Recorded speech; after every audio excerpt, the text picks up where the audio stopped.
Welcome back. London-based Frontier Markets Investment Bank Exotics Capital has facilitated a $130 million acquisition deal between Swala Oil and Gas, listed on the Tanzanian Stock Exchange, and Orca Exploration Group. The first major deal between a foreign company and a Tanzanian-listed company in the oil and gas sector will see Swala acquire up to 40% of Pan-African Energy Corporation based in Mauritius. I'm now being joined by the head of natural resources at Exotics Partners London, Mr. Andrew Moorfield. Good afternoon, Andrew. Thank you very much for joining us on the program. Thank you very much for having me. Now, what are the key highlights of the $130 million Swala and Orca deal that Exotics Capital facilitated in Tanzania? I think the two key highlights are, first of all, that it attracts international investors.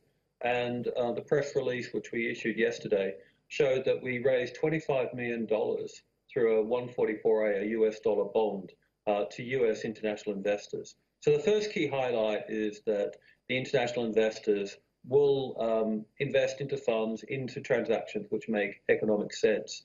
But the second point, and probably the most important point, is that the bulk of the funding will actually be raised in Tanzania via a listed bond.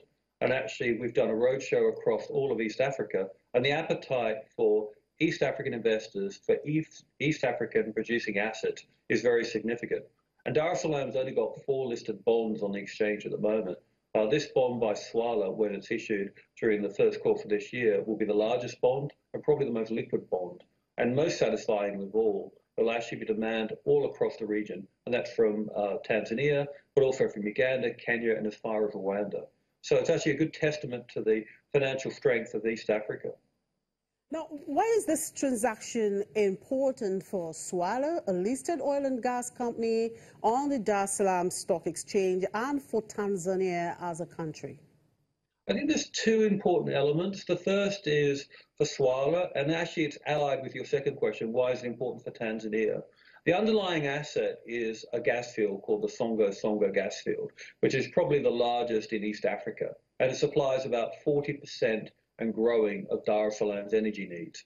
And Tanzania, I think quite correctly, has built an energy and industrial corridor around this gas field. But this is the first opportunity for Tanzanian stakeholders, both through Swala itself, but also through the bond, to actually own a significant piece of this asset.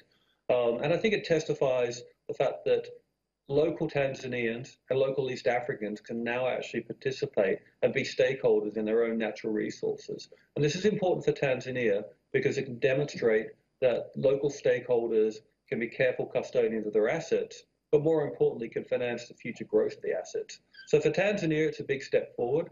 For Swala Oil and Gas, it's a very significant step. They're an exploration company, a very successful exploration company, but this is moving them into a different sphere. This is moving them towards becoming a producing company and having very stable cash flows as a result. Now, what is your outlook on structured transactions similar to this across the Africa's frontier market space in the new year? We're very bullish. This transaction, I think, heralds the beginning of new transactions. There's another transaction which is in the public domain in Tanzania, which is a graphite company. It's an Australian-listed company called Vault Resources. Vault Resources, we also roadshowed last month. That's a $40 million proposed transaction, another Dar es Salaam US dollar listed bond. Appetite for that transaction looks very significant.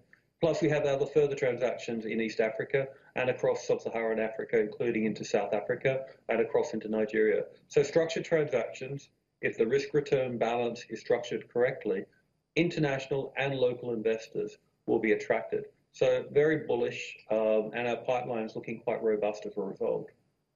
Now, what regions in sub-Saharan Africa are your best picks for big deals, decent returns and moderate risks in 2018?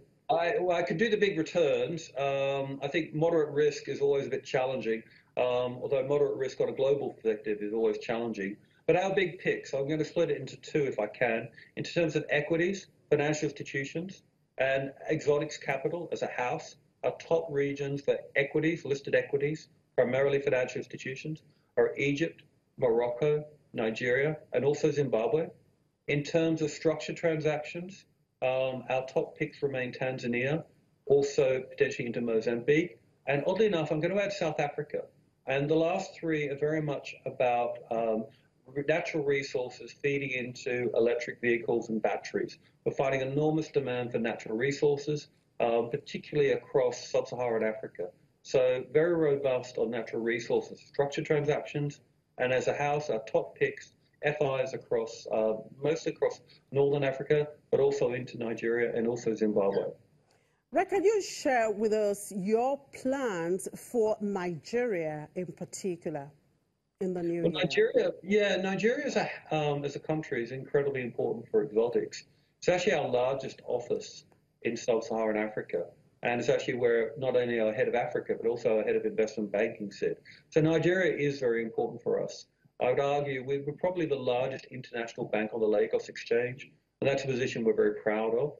We're finding more and more demand from local investors, particularly for Nigerian assets, but also for assets across Africa.